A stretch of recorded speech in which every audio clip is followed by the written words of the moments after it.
C'est un plaisir pour moi de vous retrouver à cette nouvelle édition de l'information de la semaine sur ESAE Télévision. Tout de suite, le sommaire. 2 morts et plusieurs blessés dans une nouvelle attaque terroriste dans le nord du Bénin. L'attaque a eu lieu au parc Pendjari, situé à l'extrême nord-ouest du pays, dans le département de l'Atakora. Les détails dans cette édition. Le Bénin occupe désormais la première place dans l'espace UEMOA en matière de produits intérieurs bruts PIB en 2021. À suivre dans ce journal quelques citoyens de la ville de Cotonou qui commentent cette actualité. 20 triathlètes béninois suivent depuis le samedi 9 avril à Segbegwe une formation d'entraîneurs et d'officiels techniques de triathlon. Laurent Massia et Mardi Mnif, les experts dépêchés par la World Triathlon, ont levé un coin de voile sur leur mission à leur arrivée à Cotonou.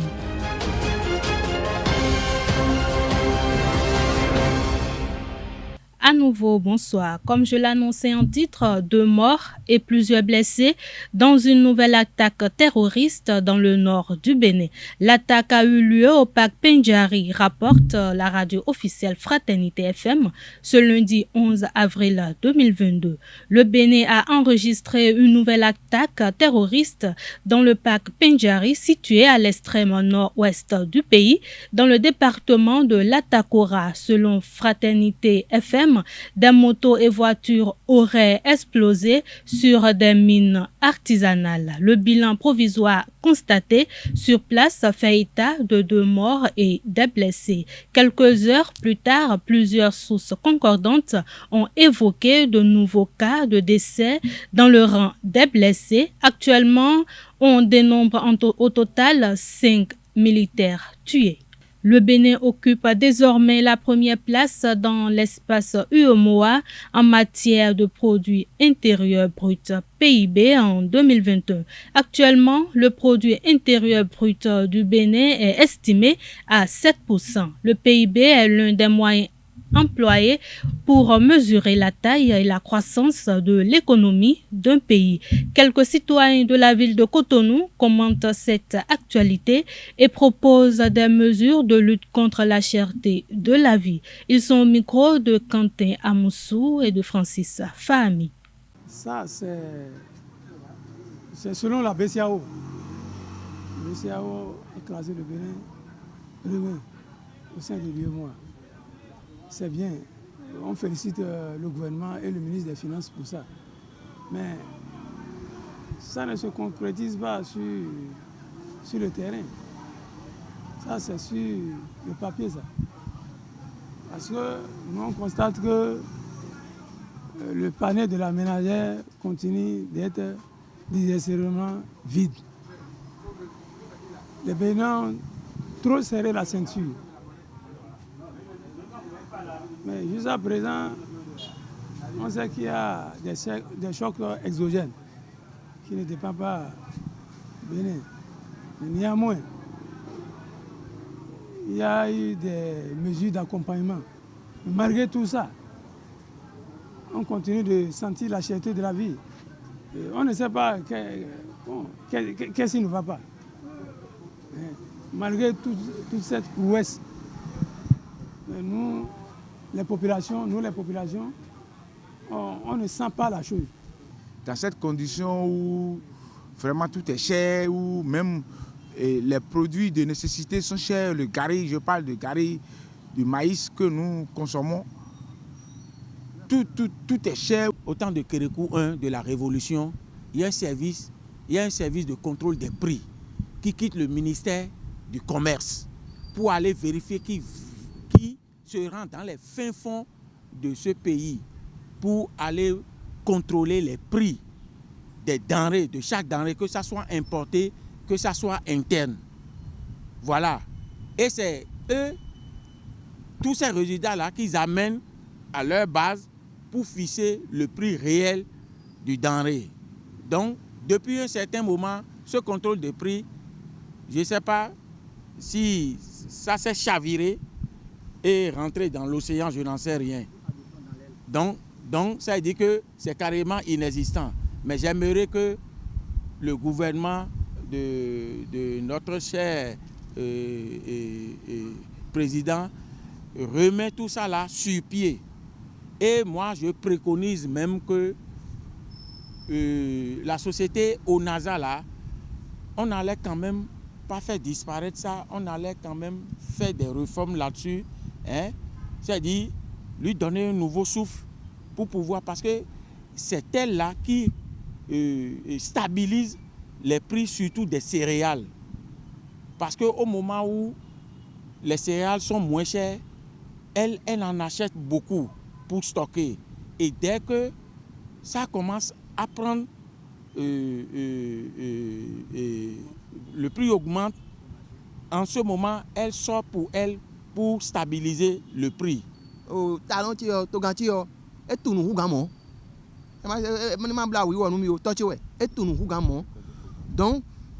des non financiers coton bon. Bon, mais non mon coton, ton nabilé, bon journaliste bien à demander yo, ni bloc mon bon djinu kunle de sou, ni na quantité d'agbe. Bon nous ni togudo, beaucoup auto mais to me fi. Do mi de sou mi mon do mi asa togudo. Bo ze kwa do gré mais, bo de machine ya les gléton. Ba to vient de durement les glé. Supposons ni yo durement les glé. To mi gegelo ki durement les glé. Tu le temps mais c'est bien kun ya. Non. Tu le temps sont. Donc, des non financiers coton na bible on dit bon yo ni bloc bon nous glé de sou djinu koniti. Bon mi du nous, bo sa togudo. Mais aujourd'hui, c'est un petit pays de New York que Cotonou est devenu.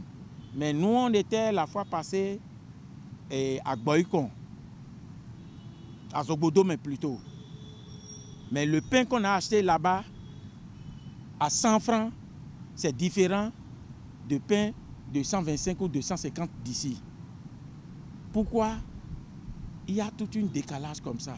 Défection dans le rang des militantes et militants du parti Foscori pour un Bénin émergent FCBE. Toute la coordination de l'arrondissement de Panay, commune de Pereret, a rejoint le bloc républicain BR ce dimanche 10 avril 2022. À quelques mois de la législative de 2023, le bloc républicain obtient du soutien. Les militantes et militants FCBE de Panay, un arrondissement de la commune de Pereret, ont marqué leur adhésion à la mouvance présidentielle sous leur couleur du BR. Dans leur déclaration, le porte-parole des démissionnaires Ibrahim Abdoulaye, ex-coordonnateur des FCBE, a exprimé sa joie d'appartenir désormais à la famille du bloc républicain.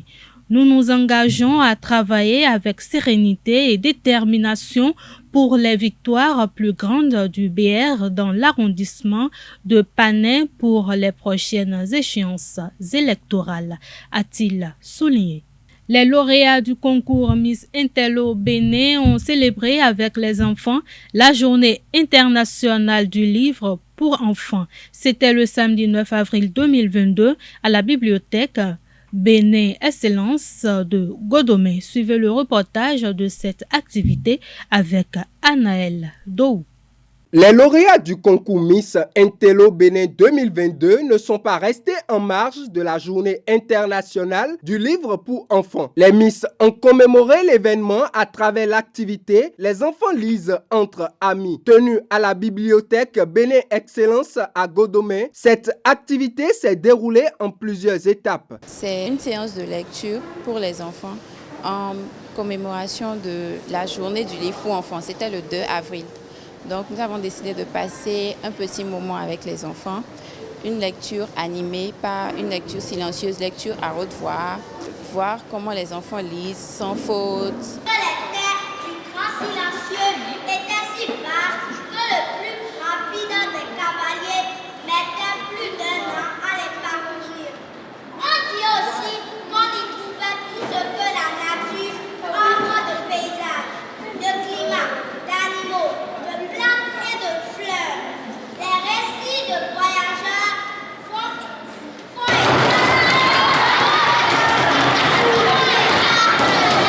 On a prévu aussi aussi un petit concours épelle-moi pour cette journée et primer les meilleurs. Réunissant plus d'une cinquantaine d'enfants, l'activité a eu plusieurs objectifs. L'objectif, c'était de donner aux enfants, leur permettre d'aimer la lecture et de venir aussi plus souvent à la bibliothèque Bénin Excellence pour lire. Il y a de bons livres par ici, des bandes dessinées pour les tout petits. Donc de base, c'était pour leur permettre de découvrir le plaisir qu'il y a à lire. Avec des visages remplis d'émotions, de joie, les enfants participants sont heureux. C'était super cool. Il y avait tout le monde qui a lu et puis on a dû donner les notes. Et puis il y en a certains qui ont eu 6, 7, mais il y en a d'autres qui ont eu 9 et 10. C'était super bien. Ça s'est bien passé. Premièrement, nous avons eu le libre choix de choisir des livres et de les lire. Puis, après, quand on était près de 9h, là, les tatas nous ont appelés pour qu'on commence les activités. Premièrement, nous devrons lire des livres et nous-mêmes nous allons choisir celui qui a bien lu. Et les notes varient de 0 à 10. Il y avait certaines personnes qui avaient des 2, des 3, d'autres qui avaient 10, 9, 8. Mais quand même, c'était bon, on s'amusait, c'était drôle. Les enfants lisent entre amis, s'achèvent sur une note de réussite. Très appréciée de par le monde, la viande du porc entre dans la composition de plusieurs recettes assez répandues. Interdite par certaines religions, sa consommation abusive et inappropriée affecte sérieusement le foie. Découvrons ces facettes de la viande du porc dans ce reportage réalisé par Enoch Adanyou. Prisée pour la délicatesse de son goût, la viande de porc est la plus consommée au monde et dans certaines régions du Bénin. Classée dans la catégorie de viande rouge, sa consommation se fait sans distinction de sexe ni de race, avec les accompagnements variés. Il y a une diversité dans cette viande, dans le cochon, il y a une diversité de goût, de texture et on peut faire de la combinatoire. Ça veut dire les boules d'acassa, après on va prendre de la pâte plutôt blanche, une fois on va prendre du manioc, une fois du maïs, des fois bouilli, des fois pas bouilli. Et donc des fois, en associant les uns, on arrive à avoir une texture, une longueur en bouche ou des produits comme ça qui peuvent être appréciables. Riche en acides gras, la viande de porc peut constituer un véritable danger pour le foie. La viande du porc, c'est une viande plus consommée au Bénin. Et cette viande entraîne des cirrhoses du foie, c'est-à-dire la maladie du foie. Et plus nous consommons cette viande, plus nous serons plus exposés à un cancer, car la viande là contient une substance qui est prédestinée à avoir un cancer du foie à la longue. S'il est vrai que cette viande est désormais glissée dans les menus du quotidien de certains Béninois pour leur apporter saveur et originalité, il est aussi important qu'un mode de cuisson s'impose. Quand vous coupez la viande directement, vous nettoyez bien avec du citron, vous laissez ça dans du jus de citron, quelques minutes après, et vous coupez votre viande en morceaux en enlevant la peau, là où se concentre la graisse, et directement maintenant, vous appliquez la grillade à distance. Mais avant d'appliquer la grillade, mettez ça dans le bain épicier du curcuma et du curry pendant 15 minutes pour que ça prenne ce bain. Il y a un échange qui se fait, les graisses se libèrent et les épices s'installent. Et vous passez maintenant la grillade et vous obtenez de viande de porc bien grillée et vous accompagnez ça surtout avec akassa. Même si le porc est une excellente source de protéines, la consommation de sa viande impose la retenue. Notre santé dépend de ce que nous consommons et si nous devons vivre longtemps, nous devons soigner notre foie parce que c'est à base du foie que nous avons une longue vie. La viande du porc autour de la bière, autour des liqueurs, autour des vermouths, c'est-à-dire vermouth c'est des vins cuits, il faut faire attention. Simplement des thés de menthe, thé de thym, thé de chayo, thé de curcuma. Et je pense que vous allez consommer votre viande. Bien qu'elle contribue à la couverture des apports nutritionnels, la viande de porc n'est pas compatible avec tous les groupes sanguins, d'où l'importance de jouer la carte de la prudence pour la bonne santé de son foie.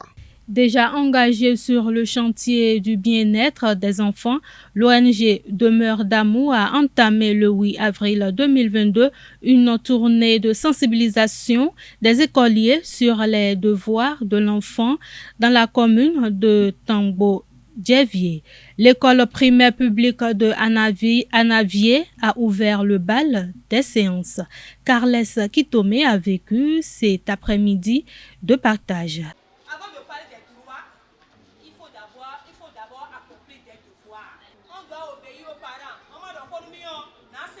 Ainsi, les élèves de l'école primaire publique de Anavier ont été entretenus au sujet des devoirs de l'enfant dans leur établissement cet après-midi de vendredi. Nous faisons des séances comme celle d'aujourd'hui où nous donnons des instructions aux petits-enfants. Nous sommes à notre première tournée de l'année 2022. On a voulu commencer par le PP à Anavier. Je vais vous inviter, pour être de très bons citoyens demain, à rester droit sur le chemin de l'école, à vous concentrer sur vos études, à avoir une bonne notion des droits et des devoirs. Et quand vous aurez toute cette notion, vous serez de très bons citoyens. Très émus, les bénéficiaires ont exprimé leur joie et leur gratitude à l'endroit de l'ONG Demeure d'amour et ses partenaires. Je vous remercie très sincèrement pour cette séance de sensibilisation sur les devoirs de l'enfant. Je vous promets que les enseignements et conseils seront mis en pratique dans notre quotidien. Moi, je suis très heureux, très content. Je n'ai pas oublié, Madame la Présidente, je suis très heureux parce que nous avons tellement parlé des droits des enfants que dans notre pays, on ne fait que réclamer les droits. À la fin de cette séance de sensibilisation, les organisateurs ont laissé copie de différents supports didactiques qui rappellent les devoirs de l'enfant. Nous ne devrions pas avoir peur de la sorcellerie car le mal en lui seul ne suffit pas. Aucun sorcier n'a le pouvoir sur la vie humaine, dit Sa Majesté Dada Dekan Mabou Podozoumé sur l'émission Au cœur du mystère où il a été reçu par Jacques Marion d'Almeida pour le Tradi. Le sorcier, s'il avait plein pouvoir, n'allait pas faire des accidents ou ne verra pas son enfant tué par la sorcellerie. Donc, la nature nous a donc dotés de force pour vaincre ce fléau.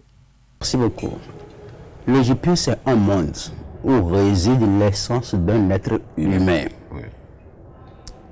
Nos aïeux, nos ancêtres, nos philosophes, nous ont, c'est-à-dire la nature a fait cacher ce monde-là à eux autres. Mais le moment est venu, il faut faire révéler ce monde. Ce monde-là, moi je l'ai cherché sur le plan spirituel au fond fin et je l'ai ramené. La preuve que rien ne sert à un être humain d'être dans des difficultés à tout moment. Il dit, sa femme est morte, son enfant est un handicapé, lui-même a perdu l'un de ses yeux. Tantôt c'est des problèmes par-ci, par-là. Pourquoi tout ça là? Chaque fois c'est ce que nous entendons. Au cours de l'accouchement, elle a fait un mort-né. Des problèmes comme ça. Après tout, c'est pour dire que c'est de la sorcellerie. Monsieur Jacques, moi j'ai jugé bon de ne pas accuser le sorcier. Parce que, d'après mes études physiques, celui qui est sorcier, que vous dites qu'il est un sorcier, moi je crois qu'il serait suffisant ou suffisante. Mais dans le cas contraire, c'est pas ça. Je vois que la journée, lui aussi cherche de quoi manger. Ouais. La nuit, peut-être au coucher, il voyage. Mais pourquoi le lendemain? Pourquoi le lendemain, il cherche encore à manger notre nourriture d'ici? Oui, oui, c'est une vraie interrogation. C'est une vraie interrogation, donc ça nous reste. D'autres points. Et ceci, il avait mangé la nuit rassasié. Rassasié, mais quand même le jour, il a pris encore notre pâte. Voilà. D'autres points encore, je vois que l'enfant d'un sorcier aussi meurt. Et pour aller au fond fin, lui-même sait que ce n'est pas lui-même qui a tué son enfant. Et en pleure. Voilà. Ah! Donc, ça lui reste en fait à faire encore. Ou bien? Comme on a l'habitude de le dire, elle est polyloli. Elle est polyloli. Toi qui dis que tu es un sorcier, et que ton enfant est mort, et après les recherches spirituelles, c'est pas toi-même qui l'a donné. Hein, donc ce qui veut dire que vous faites du combat là-bas. Ou bien, il peut venir manger pour toi, et tu peux aussi aller manger pour lui, mais toi-même tu ne sais pas là où est venue la mort. Peut-être que c'est pas dans votre groupement où est venue cette mort. Ce qui veut dire que ça te reste. On est sorcier et on fait accident. Tu n'as jamais entendu ça? Donc un sorcier n'est pas aussi suffisant à lui-même. Sport dans cette édition. 20 triathlètes béninois suivent depuis le samedi 9 avril à Segwehwe une formation d'entraîneurs et d'officiels techniques de triathlon. Diligentée par la Fédération internationale de triathlon en collaboration avec la Solidarité olympique, ce stage va permettre à la Fédération béninoise de se doter de ressources humaines compétentes pour le développement de la discipline au Bénin. Laurent Macias et Mardi Mnif, les experts dépêchés par la World Triathlon, ont levé un coin de voile sur leur mission à leur arrivée à Cotonou. Il y aura deux versants bien distincts. Un premier qui concernera toute l'activité de coaching, donc entraînement, de la planification, on parlera de technique, natation, vélo, course à pied. Et puis un second versant qui sera lui plus réservé à la partie organisation d'une manifestation. Je suis un habitué de l'Afrique avec beaucoup de formations faites dans plusieurs pays, mais c'est la première fois que je suis au Bénin. Alors, je sais que c'est un pays qui a une fédération qui s'est dépulsée, qui s'est développé sous l'impulsion de son président Richard Assa depuis déjà plusieurs années. Je sais qu'il y a une première formation qui a été faite aussi sous l'égide de la Solidarité olympique il y a 5 ans, je pense, 5 ou 6 ans, voilà, sur différentes compétitions africaines où j'ai pu aller. J'ai déjà rencontré des athlètes béninois, donc je sais qu'il y a de l'activité et on espère vraiment que cette seconde formation va impulser un nouveau souffle. Voilà.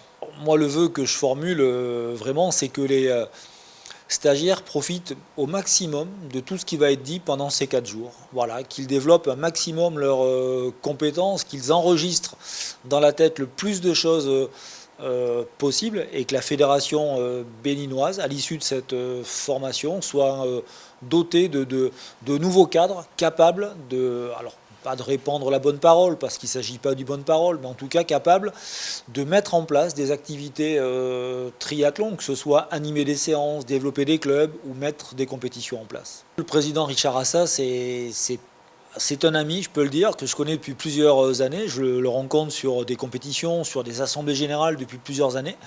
Et puis j'ai bien sympathisé avec lui. J'ai aussi accueilli une délégation béninoise sur un stage en France que j'organisais il y a plusieurs années. Donc voilà, j'ai une excellente relation en tout cas avec le président Assa. En fait, moi je m'appelle Mahdi, je viens de Tunisie. J'étais sélectionné dans le cadre de développement et la promotion du triathlon, de World Triathlon, triathlon ici. Première vue, je pense que ici, ça peut être quelque chose de bien parce que j'ai vu qu'il y a les bonnes routes, il y a les bons endroits. Donc, je pense que faire le triathlon ici, c'est plus accessible à tous les jeunes. Donc, il faut juste planifier et on va se trouver dans les conditions qui amènent le triathlon ici. De l'aéroport international Bernardin Cardinal Ganti, Richard Assa, président de la Fédération béninoise de triathlon, a conduit les deux experts au siège du Comité national olympique béninois, où ils ont échangé avec le secrétaire général du CNOS-BEN, Fernando Hessou. Le président Assa exprime l'intérêt de ce stage de formation pour son comité exécutif.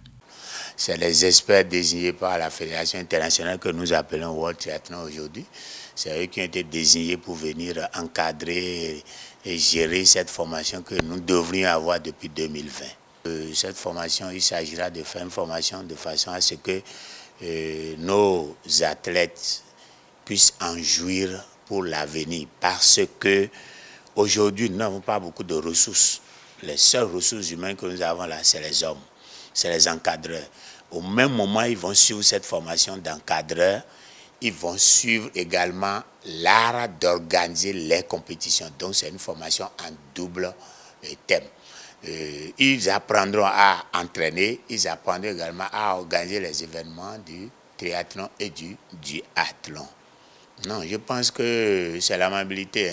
C'est l'amabilité. Lorsque vous êtes aimable et que vous savez respecter l'ordre des choses et vous respectez dans les normes, tout ce que vous demandez, on vous l'offre. Même si on n'a pas envie de vous l'offrir, il y a des gens à côté, à droite qui vous diront, mais ça, telle personne, on peut lui offrir ça. Je pense que c'est les négociations, les amitiés créées dès notre première affiliation à l'international, parce que nous avions été affiliés à l'international triathlon grâce au président américain qu'on appelle Barry, l'ancien président. C'est lui qui a fait qu'aujourd'hui nous avons cette faveur-là au niveau de l'international et que les gens ont quand même les yeux sur nous. Ils savent de quoi nous avons besoin et quand est-ce qu'il faut aller vers nous pour nous satisfaire. Fondamentalement, tout ce que j'attends de cette formation, c'est de savoir que tous mes stagiaires, les 20, vont répondre, et que ces 20-là, à la fin, qu'ils puissent être désignés par leur mérite afin qu'ils puissent continuer à suivre la formation pour avoir le diplôme international et level 1. Ayema FC a opposé à Bégué FC à domicile sur le stade Omnisport de Pobé le samedi 9 avril dernier. Comptant pour la 9e journée de la Super League Pro, la rencontre s'est achevé en faveur de Ayema FC sur le score de 2-1. Anaël Dohou nous fait le récit de cette confrontation. 2-1, c'est le score qui a sanctionné la rencontre entre Ayema FC et Béké FC en faveur des hommes de Pobé. Les deux équipes, en quête de points, ont livré un duel riche et plaisant. Ayema FC sur cette terre est plus réactif que l'adversaire, trouve en premier les filets.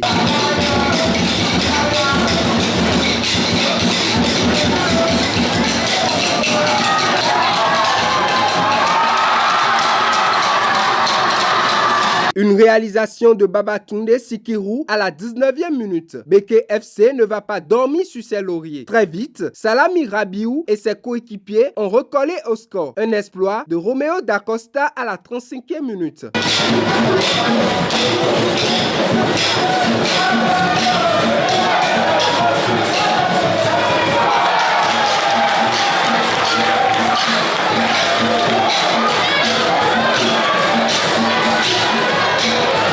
La parité retrouvée, le duel s'intensifie. En deuxième période, Ayema FC enchaîne les occasions infructueuses. La pression décroche un penalty à Ayema FC à la 32e minute sur cette action.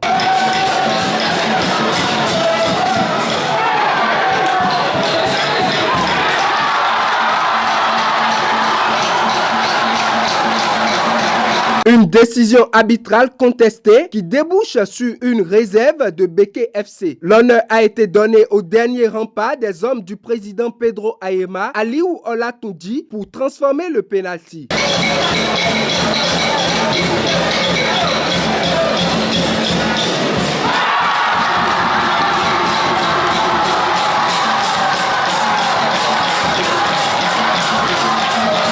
L'avantage pris, Ayema FC réduit les espaces et conserve sa position jusqu'à la fin de la rencontre.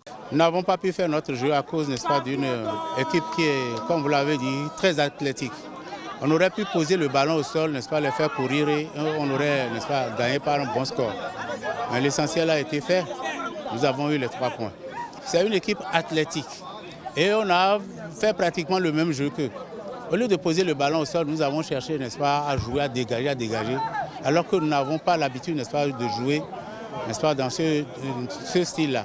Et je crois que j'ai pris bonne note et les fois à venir, nous allons essayer de corriger, n'est-ce pas, ces insuffisances-là pour avoir une bonne équipe, n'est-ce pas, de Ayema. Après une semaine de travail dans leurs bases respectives, les pensionnaires de la CNSS Sport se sont confrontés à leur homologue de la Loterie nationale du Bénin. La rencontre a tourné en faveur des Jaunes de Cotonou sur le score étriqué d'1-0. Une rencontre comptant pour la 9e journée de la Super Ligue professionnelle de football. Suivez le récit de la rencontre avec Colombe Ousso. AS Cotonou a surpris Loto Popo, le champion en titre, sur le score étriqué d'1-0. Pourtant, les Loto Boys ont maîtrisé et dominé leur adversaire du jour tout au long de la rencontre. Dès la 23e minute, Loto Popo a vu la réalisation de Roland Béakou refusée pour position irrégulière.